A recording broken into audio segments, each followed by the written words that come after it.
Hello, আসসালামু আলাইকুম। Daily রান্নাঘরে সবাইকে স্বাগতম। আমি আজকে রান্না করব গরুর বট। দেখেন আমার বটের কালারটা কি সুন্দর হয়েছে। তাহলে পুরো মূল রান্নাতে চলে যাই। আমি এখানে গরুর বটটা ধুয়ে পরিষ্কার করে নিয়েছি। দেখেন অনেক সুন্দর হয়েছে। আমি এটা হাতে ছিলে নিয়েছি। এখন আমি রান্নাতে চলে যাব। রান্নাতে বসায় দিলাম কড়াইতে দিয়ে দিলাম বট। আমি এখন বটটাকে একটু পানি দিয়ে দিয়েছি। এইখানে দিয়ে দিলাম আদা রসুন বাটা। এখন দিয়ে দেব ধনিয়ার গুঁড়া, জিরার গুঁড়া, একসাথে সব কিছু দিয়ে আমি কষায় নেব। প্রথমে দিয়ে দিলাম মরিচের গুঁড়া, হলুদের গুঁড়া একসাথে মিক্স করা আমি দিয়ে দিলাম। দিয়ে এখন আমি একটু নাড়াচাড়া করে নেব। আমি নাড়াচাড়া করে নিলাম। আমি একটু পানি দিয়ে সিদ্ধ করে নেব এটাকে। আমি এখান দিয়ে দিলাম এলাচ বাকলা।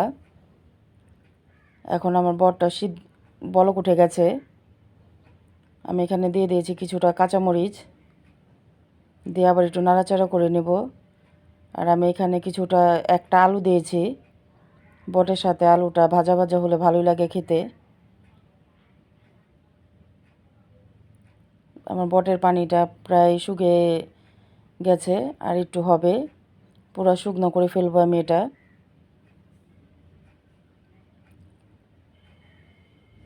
বটের পানিটা পুরাই শুকিয়ে গেছে। আমি একটু নাড়াচাড়া করে দিলাম। এখন আমি বটটা বাগার দেব। দিয়ে দিলাম প্রথমে কড়াইতে তেলটা আমার গরম হয়ে গেছে। এখন আমি দিয়ে দেবো কিছুটা শুকনো মরিচটা লাল লাল হয়ে গেলে আমি এখানে দিয়ে দেবো পেঁয়াজ কুচি। দিয়েছি কয়েকটা আমি রসুন কুচি। দিয়ে আমি এখন একটু নাড়াচাড়া করে নেব। পেঁয়াজটা একটু লাল লাল হলেই আমি বটটা দিয়ে দেব। আমি এখন দিয়ে দিলাম এখানে বটটা দিয়ে আমি একটু নাড়াচাড়া করে নেব। বটটা আমি পুরো লাল লাল করে ভেজে নেব।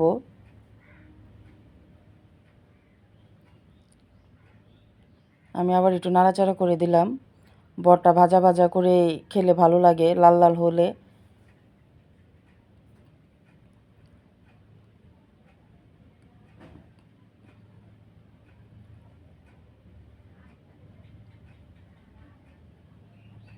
বটটা আমার কিছুটা হয়ে গেছে, আরও লাল লাল করব আমি। মাটির চুলার রান্নায় এমনি খুবই ভালো লাগে। আমি আজকে মাটির চুলায় রান্না করতেছি। আমার বটটা লাল লাল হয়ে গেছে, আরও হবে। আমি আরও লাল লাল করব। কে কীভাবে খান বট এইভাবে জানাবেন। আমার বট রান্নাটা শেষ, আমি এখন নামিয়ে নেব। দেখেন আমার বটের কালারটা দেখেন কি সুন্দর হয়েছে। যদি আমার এই ভিডিওটা যদি ভালো লেগে থাকে, তাহলে আমার চ্যানেলটাকে একটা সাবস্ক্রাইব করে দেবেন, একটা লাইক করে দেবেন। আর এইভাবে রান্না করে বাসায় খাবেন, খুবই ভালো লাগবে। বট তো অনেকভাবেই খান, কিন্তু এইভাবে রান্না করে খাবেন, খুবই মজাদার একটা রান্না এটা। আর বট আমরা কম বেশি সবাই পছন্দ করি।